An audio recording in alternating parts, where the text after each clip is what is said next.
तो हमने कारक नाम के प्रकरण में अब तक मैं 5 विभक्तियां पढ़ी थी। षष्ठी विभक्ति हमारी चल रही थी, शुरुआत करी थी, जहां सूत्र था षष्ठी शेषे। पर इसका रीजन हमने बताया था कि षष्ठी को कारक की संज्ञा नहीं दी गई है कई जगह, मतलब इसको संबोधन को, इसलिए षष्ठी विभक्ति को और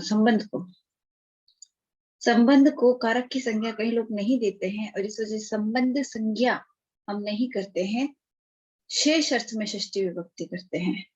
जब भी संबंध की विवक्षा हो या शेष अर्थ की विवक्षा हो, कहाँ? वाक्य में, उसमें हम षष्ठी विभक्ति करते हैं। हम संबंध संज्ञा नहीं करते उसके लिए। जैसे हमने कर्म संज्ञा करी थी, करण संज्ञा करी थी, कर्ता संज्ञा करी थी, अपादान संप्रदान करी थी, और आगे शायद आगे हम अधिकरण संज्ञा करेंगे। लेकिन षष्ठी की संबंध संज्ञा से षष्ठी नहीं होती, शेष अर्थ में षष्ठी होती है। अब शेष अर्थ में कैसे होती है, उसमें हमने देखा था कि हेतु शब्द का प्रयोग होने पर हेतु द्वितीय हो तो षष्ठी विभक्ति होती है। ये पहला था, जिसमें थी कि जब भी हेतु शब्द का प्रयोग है तो जो हेतु बताने वाला है, जैसे कि अन्न या हेतु है किस चीज का, बसने का, तो उस ज्योतिय हेतु के अंदर हेतु शब्द का जो कारण है वो अगर द्योत्य हो तो उस द्योत्य हेतु में षष्ठी होगी। ये हमने पढ़ा था। फिर तीसरा हमने पढ़ा था सूत्र सर्वनामना तृतीया च। सर्वनाम और हेतु शब्द का प्रयोग हो तथा हेतु द्योत्य हो तो सर्वनाम और हेतु दोनों से तृतीया होती है। तृतीया और षष्ठी होती है। देने दोनों तृतीया में भी चल सकते हैं, दोनों षष्ठी में भी चल सकते हैं।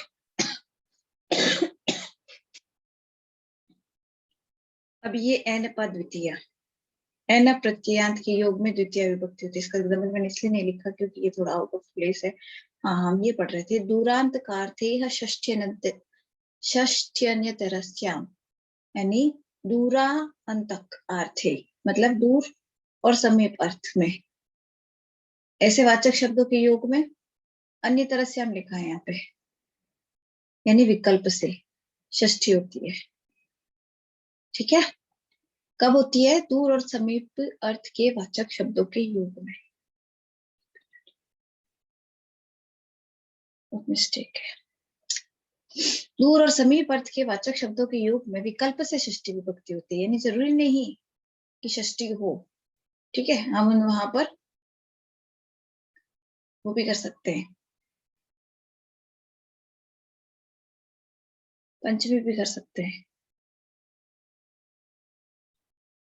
तो यहाँ क्या है? दूरम निकटम ग्रामस्य ग्रामाद्वा। हम यहाँ से ये हटा दें तो दूरम निकटम ग्रामस्य, ग्राम के दूर या निकट। ठीक है, तो यहाँ क्या है? दूर और निकट कैसे शब्द हैं? जो दूर और समीप का वाचक शब्द, एक तरीके से दूरांत का अर्थ हो गए।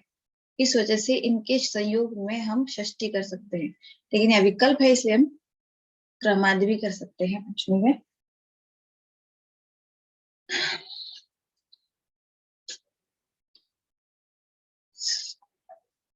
षष्ठी विभक्ति के अंदर इसी तरह के सूत्र मिलेंगे। एग्जैक्टली पूरा एक मास जो हम प्रथमा द्वितीय तृतीया में पढ़ रहे थे वैसा नहीं है। वहां एक पहले पूरा वर्ग कर दिया था, उसके बाद ऐसे छोटे छोटे सूत्र आ रहे थे।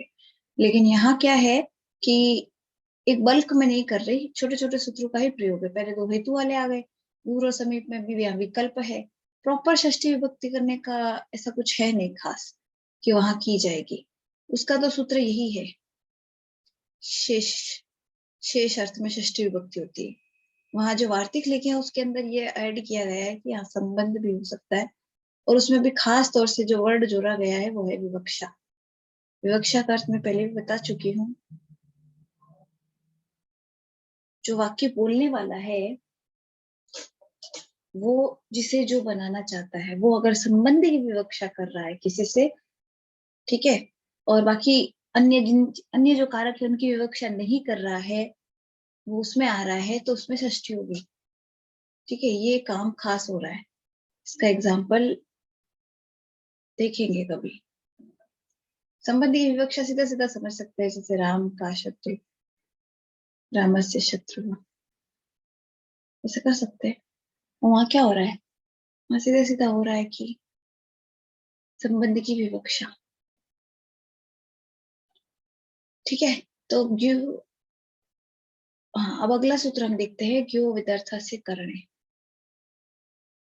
हमने ये देख लिया, दुरांत कार्तिक षष्ठी अन्यतरस्याम, विकल्प बता रहा है अन्यतरस्याम से, एज यूजुअल षष्ठी विभक्ति षष्ठी से बता रहा है। और दूरांत का अर्थ है यानी दूर, और अंतक यानी कि समीप और दूर, इन दो अर्थों के अंदर कोई वर्ड हो और उनका उपयोग हो, तो जिससे भी ये समीप या दूर होंगे उसमें षष्ठी विभक्ति होगी। अब यहाँ क्या है, उन वाचक शब्दों के योग में। वाचक शब्द जो है वो किसके योग में होंगे, जिसको समीप या दूर बता रहे होंगे, फिर उसमें षष्ठी कर देंगे। फिर है ज्ञो विदर्शस्य करणे। ठीक है, ये बता रहा है ज्ञानार्थक से भिन्न ज्ञा धातु। ज्ञो यानी ज्ञा धातु बताई है अविदर्थस्य, ज्ञानार्थक से भिन्न ज्ञात धातु के कारण में करणे। संबंधी की विवक्षा होने पर षष्ठी विभक्ति होती है। आ गया ना शब्द, संबंधी की विवक्षा।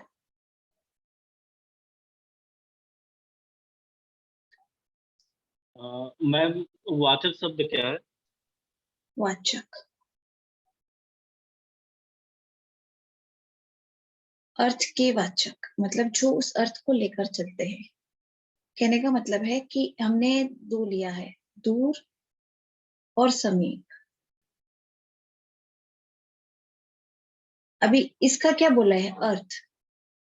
ठीक है, दूर अर्थ, दूर का अर्थ क्या हुआ, दूर का अर्थ हुआ, अगर हम अपने मन में समझेंगे कि जो बहुत डिस्टेंट है वो चीज। ठीक है, ये अपने मन में आ गया। अब इस चीज को वाचक यानी कि इसको इंडिकेट करने वाले जितने भी शब्द है वो उसके वाचक शब्द हुए। लाइक ऐसे बोल सकते हैं कि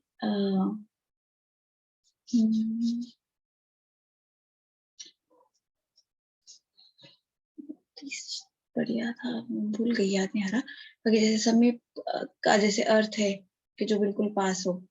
ठीक है, उसका वाचक शब्द क्या हुए, वो सारे शब्द जो ये बता रहे हैं कि निकट, समीप, पास, ये सारे के सारे शब्द इस अर्थ के वाचक हुए। अभी वाचक शब्द से साफ साफ पता चलता है ये वाणी से रिलेटेड है ना। वाणी से रिलेटेड है मतलब वो वाणी या वो कहा जाए जो, या जो शब्द कहने में जो बताते हैं किस अर्थ को, इससे रिलेटेड अर्थ को, तो वो इसके वाचक शब्द हो गए। ठीक है, इस तरह से वाचक का अर्थ ये निकल सकता है क्या, जो इंडिकेट करे उस अर्थ को। वैसे जितने भी शब्द होंगे वो उसके वाचक होंगे।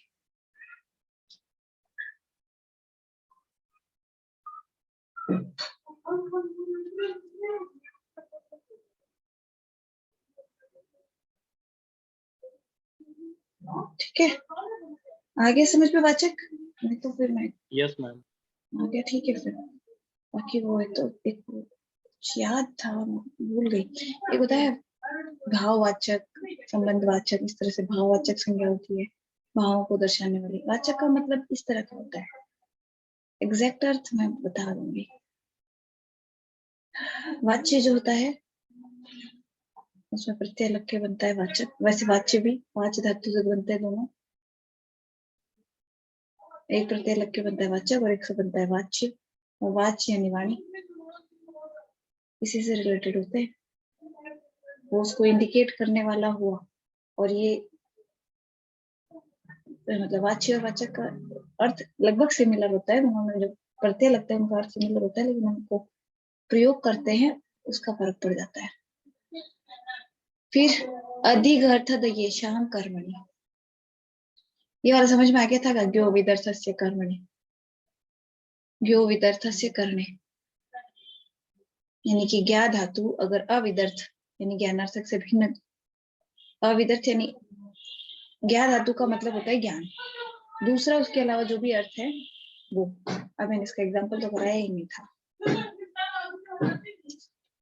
ठीक है, तो क्या है, क्या क्या धातु का अर्थ होता है, यूजुअली हम कहाँ लेते हैं यूज में इसको, ज्ञान, कुछ जानने के अर्थ में लेते हैं, ठीक है। और जानने को हम विद धातु से भी बताते हैं, तो विदर्थ इसका एक तरीके से एक और हो गया अर्थ।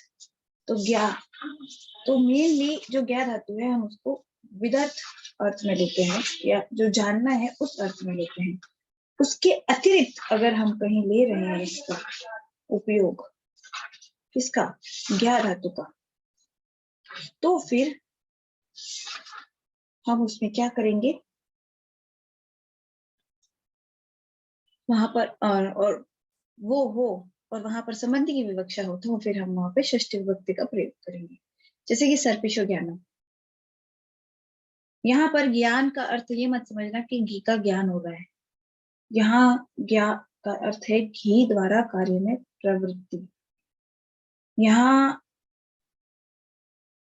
अज्ञानार्थक हो इसका अर्थ, क्योंकि ये कार्य द्वारा कार्य में प्रवृत्ति को बता रहा है ना, ज्ञानम मतलब कार्य में प्रवृत्ति को बता रहा है यहाँ पर, इसलिए इस ज्ञा धातु को ज्ञानार्थक से भिन्न अर्थ हुआ इसका।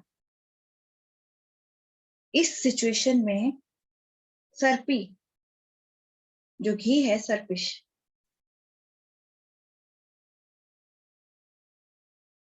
इसको षष्ठी विभक्ति होगी।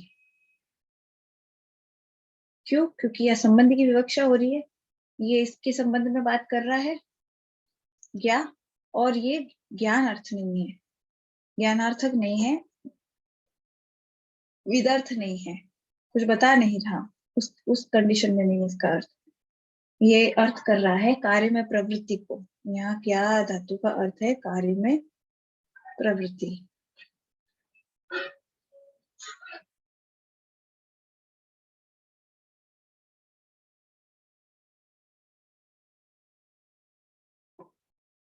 यहाँ ज्ञा धातु का अर्थ है कार्य में प्रवृत्ति, और इस सिचुएशन में इसका अर्थ जब विदर्थ नहीं है, यानी ज्ञानार्थक नहीं है, ऐसी सिचुएशन बन रही है, इस वजह से यहाँ सर्पिश के अंदर हमने षष्ठी की है, क्योंकि ये वाला सेंटेंस इन दोनों सिचुएशन को पूरा कर रहा है। पहली क्या कि ज्ञा धातु है लेकिन ज्ञानार्थक नहीं है, और दूसरे संबंध की विवक्षा हो रही है।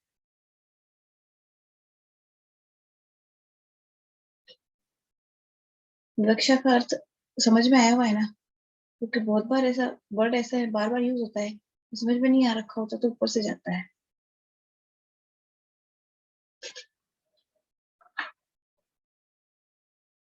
तो नेक्स्ट लेती हूँ, अधिगर्थ द येषाम कर्मणि। ये क्या कह रहा है, अधि एक अर्थ दय ईशा ईशान, इन सबको मिक्स करके साथ में विभक्ति लगाइए, इसलिए ईशान, ठीक है। बाकी ये होता ईश। तो क्या कह रहा है ये, अधिपूर्वक एक धातु के समानार्थक धातु दय धातु और ईश धातु के कर्म में, कर्मणि कर्म में, इन सब के कर्म में संबंध अर्थ की विवक्षा होने पर षष्ठी विभक्ति होती है। अब यह हर बार संबंध अर्थ की विवक्षा होने पर क्यों आ रहा है, ये सवाल मन में आएगा, क्योंकि सूत्र में तो इसका कहीं इंडिकेशन नहीं है। तो हमने जो वो लिखा था ना षष्ठी शिष्य, उसके बाद में क्या है कि वार्तिककार ने थोड़ा ऐड भी किया था, और ये भी ऐड होता है कि भाई ये जो शेषे है, इसके एक्सप्लेनेशन में भी मैंने बताया था, इसमें यूजुअली हम संबंध की विवक्षा देखते हैं। शेष तो है उससे, लेकिन उसके साथ साथ संबंध की विवक्षा भी होनी चाहिए, ऐसा मानना है, इस वजह से उसे वार्तिक में ऐड किया गया है। तो यहाँ षष्ठी शिष्य का अगर हम सूत्र लिखेंगे तो वहां संबंध की विवक्षा तो साथ के साथ आएगा इसे, ये ध्यान में रखना। बाई चांस अगर पेपर में षष्ठी शिष्य का अर्थ पूछ लिया जाए तो संबंध की विवक्षा को जरूर ऐड करना, क्योंकि यूजुअली ये जो इंडिकेटर होते हैं ना, मतलब जो मेन अधिकार सूत्र, जो मेन अधिकार सूत्र होते हैं वो एग्जाम में पूछ लिए जाते हैं, बाकी सारे को तो इतना मतलब नहीं पड़ता, खास तौर से मेन अधिकार सूत्र पूछे जाते हैं।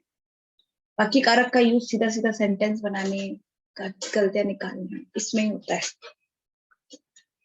तो यहाँ क्या है, अधिपूर्वक इक धातु, इसके अर्थ में दय धातु और ईश धातु, अगर ये सब हो तो, और साथ में संबंधी की विवक्षा हो तो षष्ठी विभक्ति होगी। कैसे होगी, चलो एग्जाम्पल देख के और ज्यादा अच्छी तरह से समझते हैं। एग्जाम्पल है इसमें मातुः स्मरणम, सर्पिषः दयनम और सर्पिषः ईशनम, तीनों का है आ गया एक एक एग्जाम्पल। तो अब सबसे पहले लेते हैं मातुः स्मरणम, माता का स्मरण। अभी क्या हो रहा है, स्मरण हो रहा है। यहाँ एक स्मरणे धातु है और ये अधिपूर्वक होती है, ये अधिपूर्वक होती है और एक स्मरणे, इससे एक स्मरणे धातु है, उसका उपयोग हो रहा है जब मातु स्मरण, स्मरण आया, माता को याद करता है या स्मरण करता है तो, और यहाँ संबंध किससे आया, माता से, संबंध की विवक्षा भी हुई और हमारी जो अधिपूर्वक एक धातु है उसका प्रयोग हो रहा है। इस वजह से हमने माता में जो मातृ शब्द था उसमें षष्ठी एकवचन किया है। वैसे क्या, वैसे दय धातु थी तो दयनम, तो इस वजह से सर्पिषः में हमने सप्तमी षष्ठी एकवचन करिए सर्पिषः, ठीक है। तो यहाँ होता है घी संबंधी दान, इसका उपयोग, इसका मतलब ये होता है, और सर्पिषः ईशनम घी संबंधी उपयोग, क्योंकि इन धातुओं का अर्थ, दय का मतलब होता है दान से, दय धातु दान अर्थ होती है, और जो ईश धातु होती है ये उपयोग संबंधी होती है।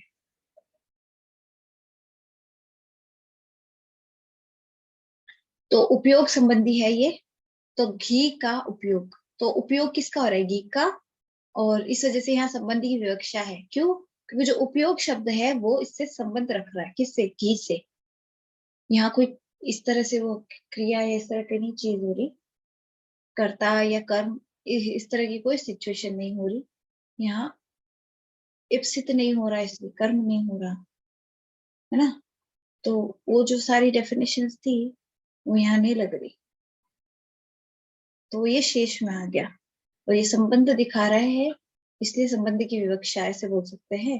और इस संबंध की विवक्षा होने के कारण, और जो हमने सिचुएशन देखी थी, अधिपूर्वक इक धातु, यहाँ अधिपूर्वक इक धातु स्मरण, दय धातु दयनम और ईश धातु का ईशनम, इनकी वजह से इनके साथ में यहाँ षष्ठी विभक्ति का हम प्रयोग कर रहे हैं।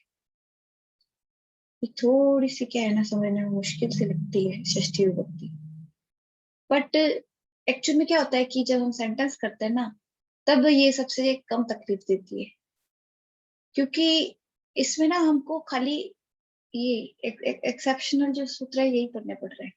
बाकी जो इसका अर्थ है संबंध की विवक्षा, ये एक वर्ड से हम षष्ठी षष्ठी से काम कर सकते हैं, मेनली हमारे काम उसी से हो जाते हैं, इन सबकी इतनी जरूरत ही नहीं पड़ती।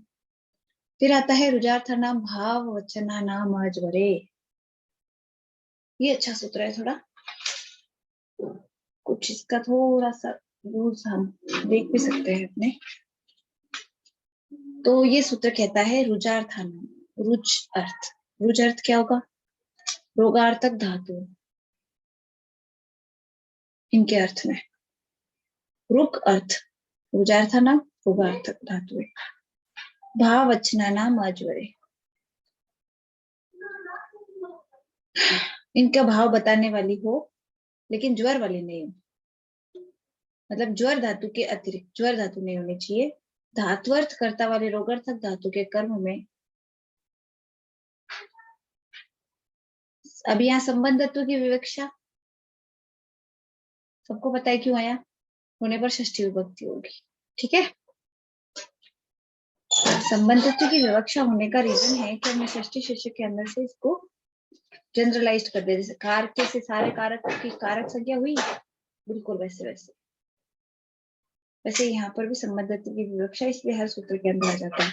तो क्या क्या सिचुएशन बोलना चाह रहा है ये, कि ज्वर धातु के अतिरिक्त कोई भी रोगार्थक धातु हो और उसका जो कर्म है वो संबंध बता रहा हो, संबंधत्व की विवक्षा करता हो, ये संबंध बता रहा हो, तो उसमें षष्ठी विभक्ति होगी उस कर्म में।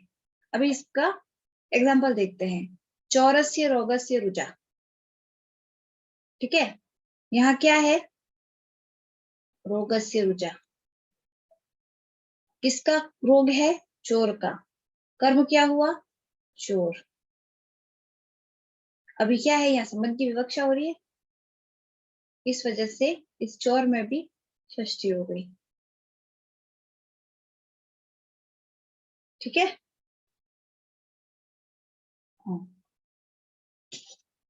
यहाँ रोगस्य में नहीं है एग्जाम्पल में, यहाँ हम इस सूत्र से चौरस्य में कर रहे हैं षष्ठी विभक्ति, रोगस्य में नहीं कर रहे। यहाँ क्या बोला इसमें, रोगार्थक धातुओं के कर्म में संबंध की विवक्षा होने पर उसमें षष्ठी विभक्ति होती है।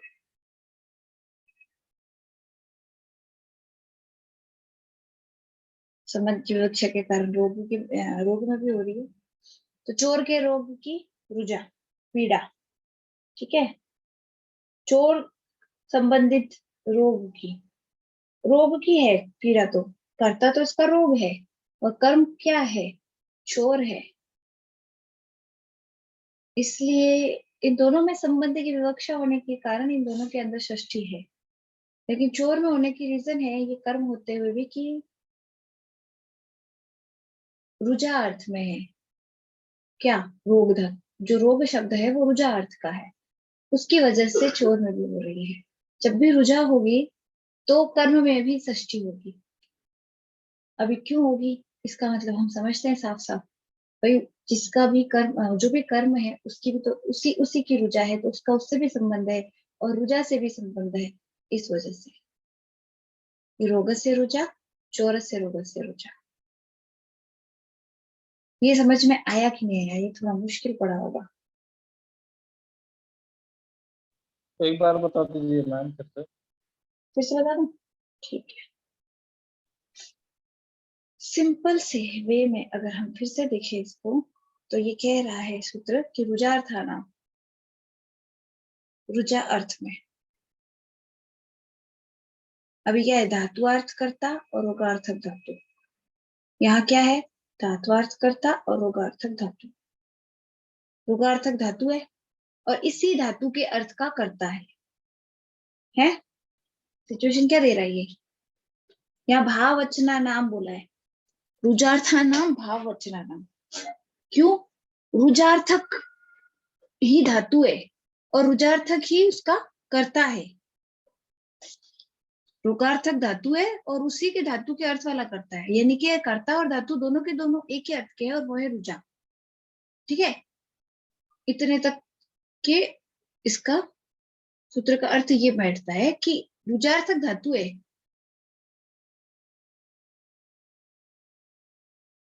धातु पीड़ादायक धातु है, पीड़ा रुजा इसके रिलेटेड जितने भी शब्द होंगे उससे रिलेटेड है ये, और उसी धातु के भाव वाला, या कह सकते हैं कि इसी धातु के अर्थ वाला हमारा कर्ता है। ठीक है, अभी रुजार्थक धातु के अर्थ वाला कर्ता क्या क्या हुआ, रोग हुआ, ज्वर हुआ। ठीक है, और इसके अलावा और भी कुछ रोग, ऐसे कुछ रोग होते हैं जिनका नाम हम यहाँ लिख सकते हैं। तो वो जो करता है, कोई किसी रोग का भी नाम लिख सकते हैं, मान लो कुष्ठ, है ना, या इस तरह से। तो वो जो करता है कुष्ठ, जैसे मान लो ये कुष्ठ है, कुष्ठ एक रोग है, इस वजह से ये जो करता है वो रुजार्थक हुआ क्योंकि ये रोग है। इस वजह से अगर किसी रोग को कर्ता के रूप में लिखेंगे तो उसका जो भाव है वो कैसा हुआ, रुजार्थक है, इस वजह से वो कर्ता रुजार्थक हुआ। तो जब ऐसा करता हो जो रुजार्थक हो, ठीक है, और उसके साथ में जो धातु है या जो क्रिया है वो भी रुजार्थक हो, तो इन दोनों का जो कर्म है, इन दोनों का जो कर्म है उसको संबंध की विवक्षा होने से षष्ठी होगी। कैसे होगी वो बताती हूँ। कि ये दोनों धातुएं क्या करेगी कि जो धातु है रुजार्थक, वो क्या बता रही है, सिंपल सी बात है, अगर कर्ता और धातु दोनों के दोनों रुजार्थक या रोग अर्थ में आ रहे हैं तो सिंपल वे में ये क्या बता रहा होगा, उस रोग की किसी न किसी तरह से पीड़ा बता रहा होगा, है ना। जैसे किसी रोग की होने की वजह से इचिंग हो रही है, किसी रोग की होने से दर्द हो रहा है, किसी की वजह से दाग हो रहा है, तो ये जो सारे लक्षण है किसी रोग की वजह से हो रहे हैं, तो उस रोग के लक्षण है। ठीक है, मान लो किसी को विसर्प है और उसकी वजह से उसे दाह हो रहा है, तो ये विसर्प का दाह हुआ, विसर्प से दाह हुआ। ठीक है, और दाह धातु, दाह को अगर, दाह जो हमारा अर्थ है उसको हम क्रिया के रूप में करें, दहती कर दें, ठीक है, या दाह, तो जो क्रिया है वो हो गई दाह, किसकी हुई, विसर्प की। तो इन दोनों से संबंध रखने वाला या इन दोनों से संबंध की विवक्षा करने वाला अगर कोई कर्म यहाँ मौजूद होगा इस सेंटेंस में, तो उसमें षष्ठी करेंगे। क्यों? उसका रीजन है कि हमने ये लिखा है कि रोग की दाह है, कर्म क्या होगा, कर्म उस रोग से संबंधित कुछ होगा। अब रोग से संबंधित एक क्या चीज हो सकती है, कोई अंग या फिर कोई पर्सन जिसको रोग है। ठीक है,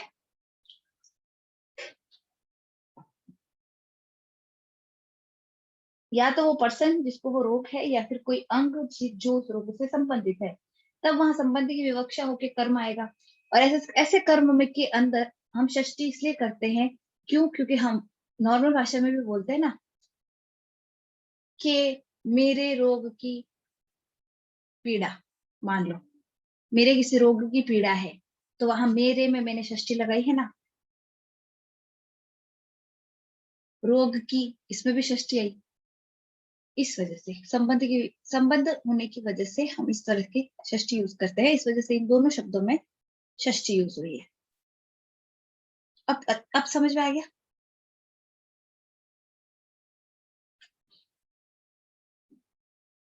क्या और बताऊं।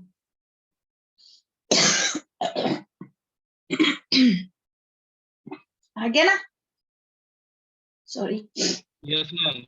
ओके, तो मैं आगे पढ़ू, तुम्हें पढ़ू।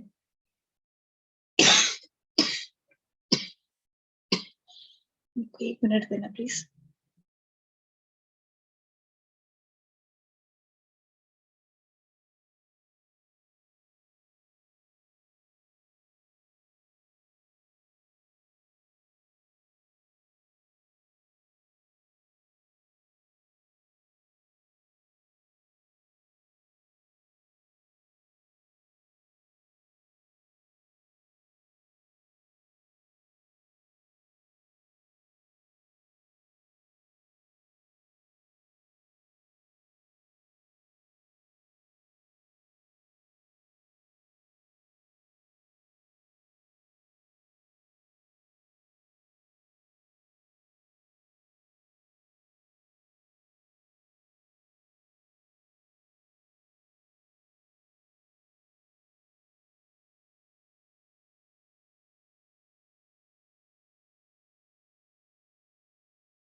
ठीक है,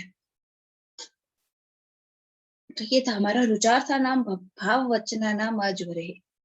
यहाँ पर क्या नहीं होना चाहिए, ज्वर नहीं होना चाहिए, उसके सिवा कुछ भी हो रुचार तक। यहाँ इसने ज्वर को बाहर निकाल दिया है, इस बात को ध्यान में रखना। ज्वर नहीं होना चाहिए, उसके अलावा कोई भी प्रकार की रुजा है, ठीक है, और उसके साथ में उसका रुजा का कारक या उस रुजा का कर्ता भी है, तो उससे संबंध रखने वाला कोई भी कर्म होगा उसमें हम षष्ठी कर देंगे। फिर आता है नेक्स्ट सूत्र, कर्तृकर्मणो कृति, मतलब कर्तृकर्मणो कृति। अभी ये क्या कह रहा है, कर्तृकर्मणो, कृत प्रत्ययन पदों के योग में उनका कर्ता और कर्म कर्ता और कर्म किसका? कृत। यहाँ क्या था? कृत प्रत्यय था और उसमें हमने सप्तमी विभक्ति का प्रयोग किया है।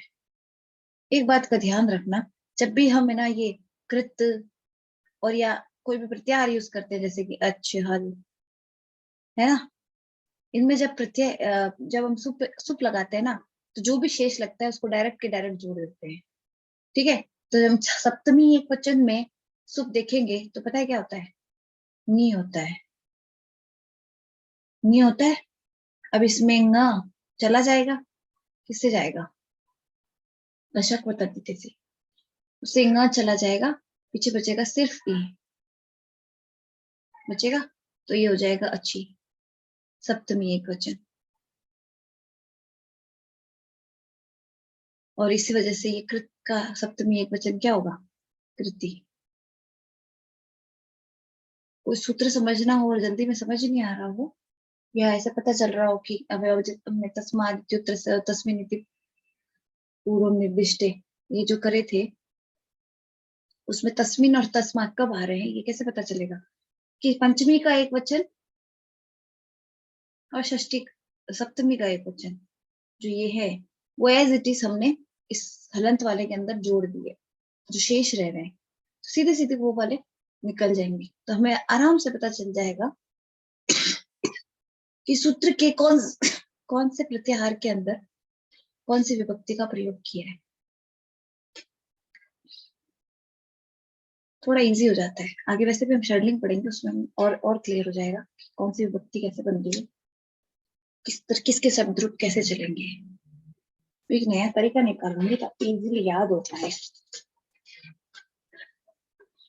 तो यहाँ क्या है? कर्तृ कर्मणों कृति, कृति कृति। यहाँ क्या है? कृति। कृति का मतलब सप्तमी विभक्ति, यानी कृत प्रत्यय में, कृत प्रत्यय ने यानी कि कृत प्रत्यय शब्दों के योग में, इसको हम इस तरह से लेते हैं। फिर कर्तृकर्मणों, किसका? कर्ता और कर्म को षष्ठी विभक्ति होती है। सिंपल। कर्ता और कर्म को षष्ठी विभक्ति कब होगी? जब प्रत्ययांत शब्द होंगे। एग्जाम्पल लेते हैं कृष्ण से कृति। ठीक है, यहाँ इसने कृ धातु में कृत प्रत्यय का यूज कर लिया है।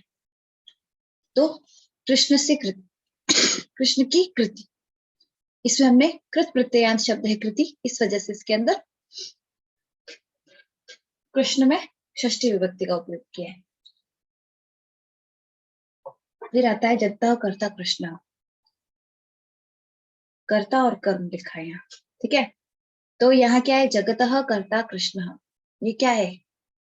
कर्म कर्ता। कृत प्रत्यय वाला शब्द क्या हुआ इसमें? कर्ता। कर्ता में कृत प्रत्यय लगा है। ठीक है, और सब षष्ठी विभक्ति का प्रयोग किया हमने जगत में। जगत का कर्ता कौन है? कृष्ण। संबंध की विवक्षा कहाँ हो रही है? जगत और कर्ता कर्म है, कृष्ण इसमें कर्म है तरह से। तो जगता कर्ता कृष्ण इसमें। अभी यहाँ एक और चीज है जो इसको ज्यादा अच्छे से एक्सप्लेन करेगा, वो है उभय प्राप्त कर्म, यानी कृत प्रत्यय योग में उभय प्राप्त, कर्ता और कर्म दोनों षष्ठी को प्राप्त हो। वहां से कर्म में षष्ठी करेंगे। सॉरी, इसकी लास्ट है, मुझे नहीं लगता इसके बाद में ढंग से हो पाएगा। फिर बीच में अगर डिस्टरबेंस चल रहा है तो मतलब नहीं है पढ़ाने का।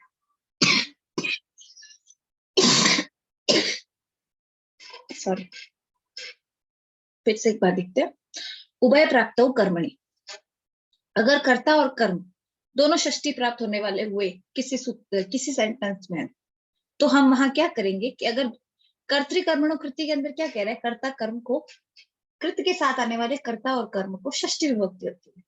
लेकिन अगर इस सूत्र की वजह से कर्ता और कर्म दोनों को षष्ठी हो रही है, दोनों को षष्ठी हो रही है, ऐसा तो चलेगा नहीं। इस वजह से एक नया सूत्र है जो कह रहा है कि अगर दोनों प्राप्त हो रहे हैं हमें षष्ठी में सेंटेंस के अंदर, तो हम क्या करेंगे? कर्ता को छोड़ देंगे, उसको प्रथमा में रहने देंगे या तृतीया में रहने देंगे, जहां पर भी उस सेंटेंस में होगा वो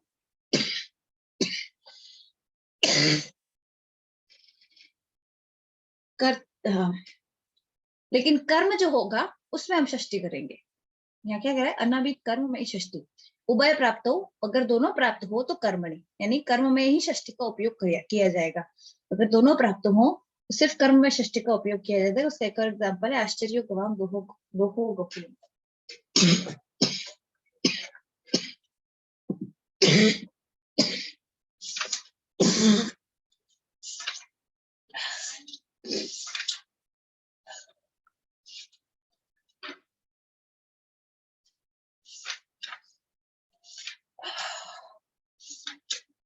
हाँ,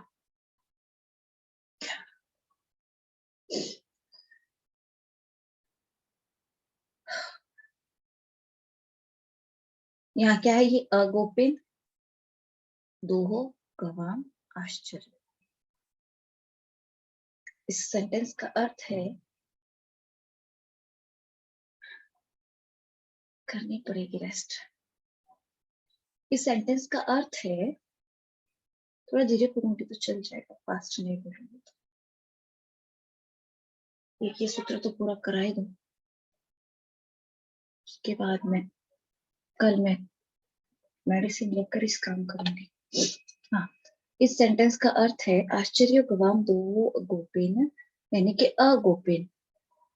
अगोप, अगोप यानी जो गोप नहीं है, जो गायों का पालन नहीं करता है, वो अगोप के द्वारा गवाम दो, इस बात का आश्चर्य है। तो यहाँ क्या है, गाय कौन दो रहा है, गोप, ठीक है। और दूसरे शब्द क्या है, आश्चर्य। तो कृदंत क्या है, गवाम, दोहो, दोह धातु से दोह बना है, दोह धातु में कृत प्रत्यय लग करके दोहो बना है, तो यहाँ कृदंत का उपयोग हुआ है, ठीक है। गाय कौन दो रहा है, अगो,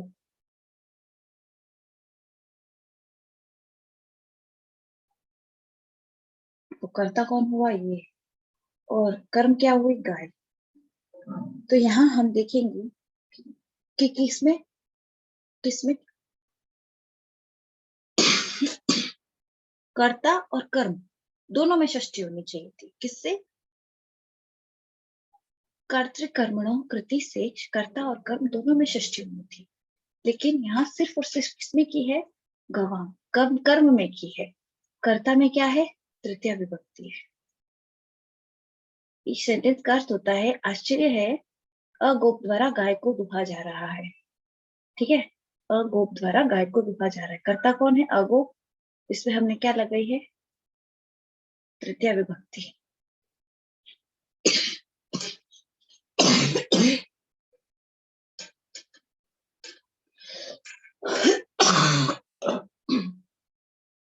तृतीय विभक्ति का प्रयोग किया है कर्ता में। सिर्फ कर्म के अंदर हमने षष्ठी का प्रयोग किया है, और उसका रीजन क्या है कि अगर हमें दोनों प्राप्त हो तो हम सिर्फ कर्म के अंदर षष्ठी का प्रयोग करेंगे। कर्ता में जो उसकी विभक्ति लगनी है वही लगेगी। अब वो तृतीया हो सकती है और प्रथमा हो सकती है। हम कर्ता के अंदर ये दो विभक्तियों का प्रयोग करते हैं सेंटेंस के तौर पे, क्योंकि जब कृदंत लगते हैं, यूजुअली कृदंत लगते हैं ना, तभी कर्मवाच्य बनता है, और तभी हम यूजुअली कर्ता में तृतीय विभक्ति लगाते हैं। बाकी अदरवाइज हम कर्ता में प्रथमा लगाया करते हैं। ये ध्यान रखना, कर्ता के अंदर प्रथमा भी हो सकती है और तृतीया भी हो सकती है। कर्ता सिर्फ प्रथमा में वैसा जरूरी नहीं है। तो ये था हमारा षष्ठी विभक्ति का ये एक और सूत्र। अभी तब प्रत्यय और अधिकरण वाच्य में वगैरह ये हम कल करते हैं। अभी के लिए इतना ही। Good night. कुछ नहीं समझ में आया हो तो मुझे मैसेज कर देना, कल सुबह मैं तुमको पूरे कारक की पीडीएफ ग्रुप में डाल दूंगी, ठीक है। एक बार उसको रीड मार लेना ताकि मुझे बताओ, और कल शाम तक अगर नहीं बता पाओ कोई सवाल तो मंडे को बता देना। ग्रुप में तो कभी भी डाल सकते हो, उसका कोई नहीं है। क्लास में तो बताना हो किसी को कोई सवाल डिस्कस करना हो तो सैटरडे को या मंडे को इजीली कर सकते हैं। बाकी शेड्यूलिंग जब तक चलेंगे ना तब तक आराम से कारक को समझते हुए उनके एग्जाम्पल करते हुए देख लेना, ताकि शेड्यूलिंग के उसमें कारक के सवाल आसानी से पूछे जा सके। क्योंकि शेड्यूलिंग को हम पढ़ते किस लिए, कारक में यूज करने के लिए। तो शेड्यूलिंग क्या बताता है कि किस रूप के किस वक्त में क्या शब्द बनेगा और उसका हम क्यों यूज